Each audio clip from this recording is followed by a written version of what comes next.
Officer, it is a privilege to open this debate to mark Pancreatic Cancer Awareness Month in our Parliament, and how wonderful it is to see the gallery bedecked in purple by supporters this evening, and it's great to be back in person for this 6th debate marking Awareness Month. Indeed, it's a testament to the extraordinary efforts of the campaigners, many of whom are in the gallery, that we can now say this is an annual event.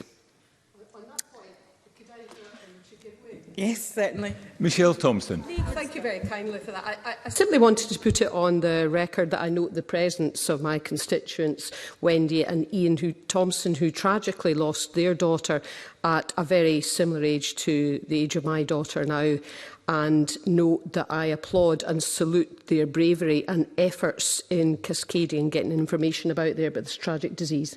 Thank you. Clare Adamson. Thank you very much, Presiding Officer, and I welcome that intervention from my colleague. What has always struck me about this debate is the number of MSPs, as just been demonstrated, with a personal or immediate knowledge of this cancer through a family member, friend, loved one or constituent.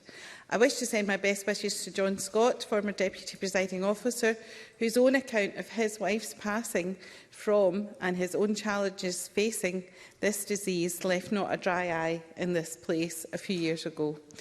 And while my interest was driven by my former employee, Nicky McManus, whose mum sadly passed from pancreatic cancer, this evening I would like to pay special tribute to Mark McCall. It will come as no surprise to anyone that knows me that I'm all things safety in this Parliament, and I hosted the Scottish Community Safety Network event earlier this year. And Mark helped start Fife Council's Safer Communities team in 2016. He was the director of the Scottish Community Safety Network, and his leadership and expertise made a lasting impact on safety policies and his colleagues in this area. Mark sadly passed away in September after a diagnosis of pancreatic cancer, and the tributes that poured in for Mark show the enormous impact he had on his community. His legacy will last, and I thank him for his wonderful contribution. And we have Mark's family here tonight. So Claudette, Ross, Jordan, Amy and Sarah, you are very welcome. Indeed, to the entire gallery this evening, thank you to you all. You stand out as some of the most dedicated and knowledgeable and tenacious campaigners I have worked with. It is through your tenacity that we have made strides in raising the policy profile of this devastating disease, and we have gotten pancreatic cancer on the national agenda, and I thank the Cabinet Secretary and the Minister for their engagement in the areas that we have raised over the years. But public awareness of the symptoms remains concerningly low.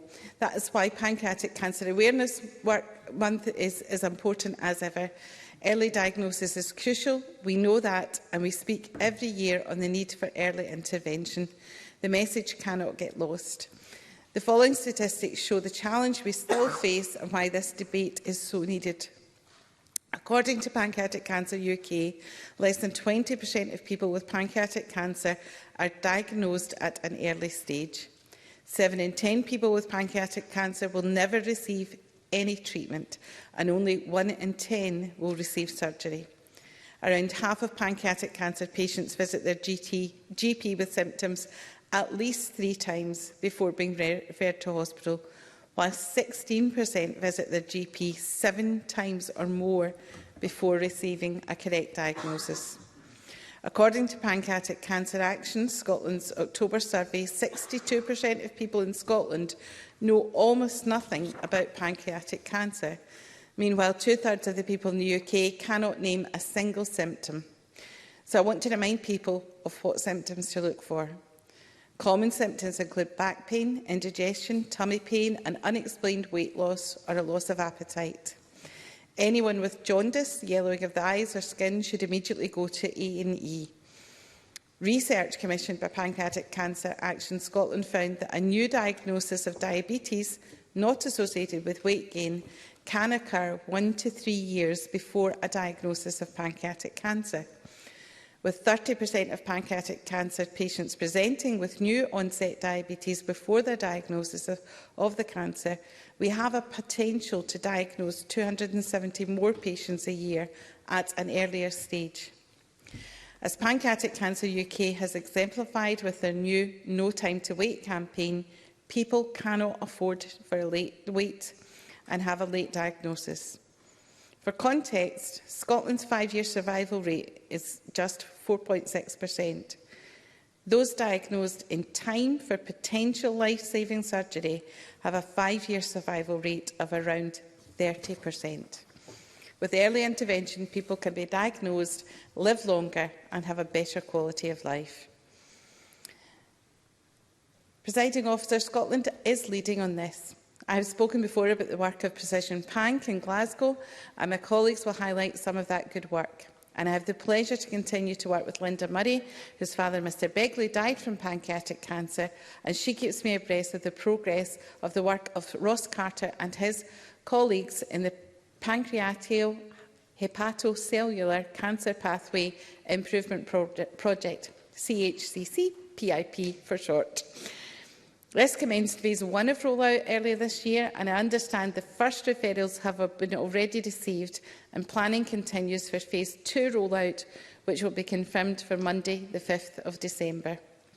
However, the challenges exist. The Royal College of Radiographers warns us that without immediate measures to grow pancreatic cancer workforce, treatment success and patient care will be compromised.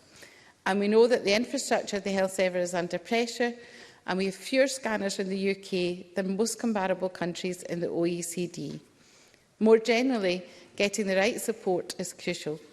And Pancreatic Cancer UK is a team of specialists and pancreatic cancer nurses.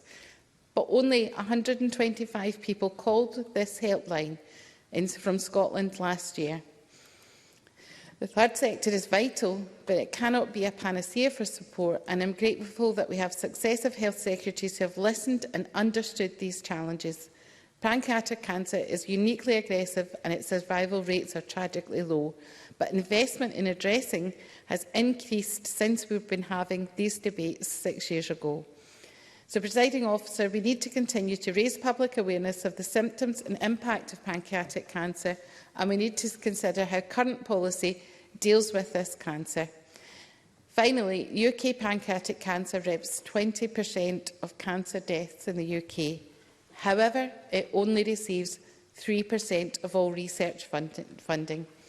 Our engagement on these issues is absolutely essential, and I thank the Minister, Marie Todd, and Cabinet Secretary Humby Yousaf and all my parliamentary colleagues who visited the drop-in hosted by Pancreatic Cancer UK earlier this month. People and families behind these figures are counting on us to listen, but more to act. Thank you, Presiding Officer.